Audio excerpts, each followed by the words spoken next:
Hi, I'm Dr. Anne Sylvestre with Focus and Flourish. Have you ever started bandaging the paw of a patient and all of a sudden thinking, where do I go from here? My God, this bandage is getting bulky. How am I going to make it stay on? Watch this video because I have a nice, simple paw bandaging technique that's easy to remember, tends to produce a comfortable bandage that's not very bulky and stays on. I think you'll find it helpful. I'm starting this bandage just below the tarsus, wrapping around the toes themselves and then back up. My bandage material then takes a 90-degree turn and I'm just going to wrap it around the metatarsals.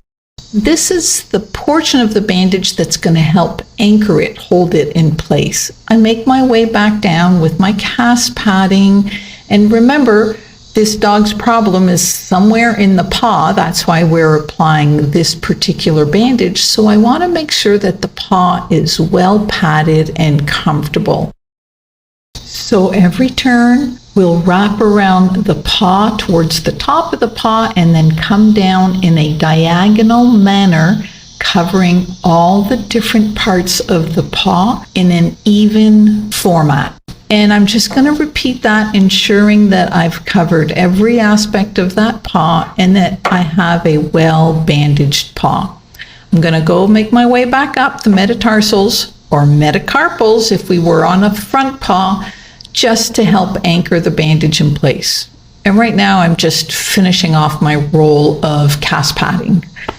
Once that's done, I'm going to apply the cling layer or the compressive layer very much in the same manner. I start at the top, go around the toes, go back to the top. My bandage takes a 90-degree turn. That part takes a little bit of digital work, getting your fingers to work, and we're going to come back down.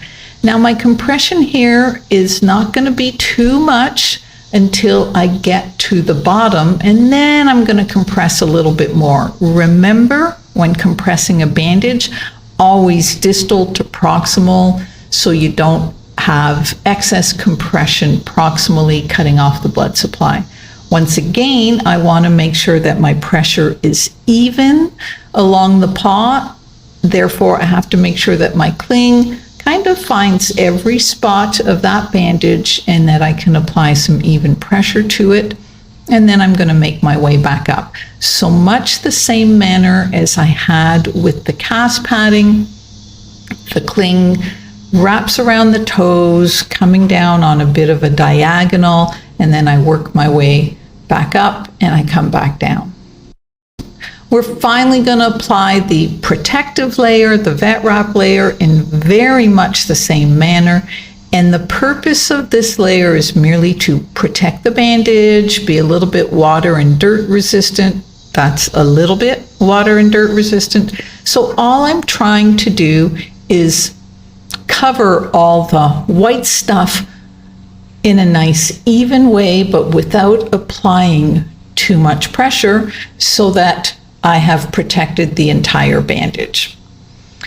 That bit at the top of the bandage you can cover with some white tape, a bit of elastoplast, or in this case I'm just going to tuck the edge in. Dogs love to pick at that.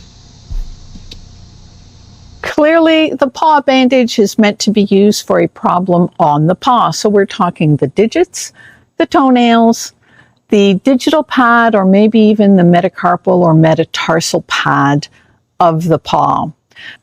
Because the problem will be so far distal on the paw, we are going to cover the entire paw. There will be no two toes sticking out, peering out from our bandage, allowing us a bit of a barometer as to how well the bandage is doing on this patient, how well the patient is doing with the bandage. That's okay. It just means we need to be a little bit more astute and pay closer attention to the cues that the patient, the pet themselves, are giving. So behavioral changes, how they're using the paw, is the bandage smelly, wet, etc. So we have to keep a closer eye on the other cues. If the problem is further up the paw, metacarpals, metatarsals, and up use a properly applied bandage that will give you those 2 toes sticking out. I hope you found this video helpful. Please hit the like button and subscribe to our channel.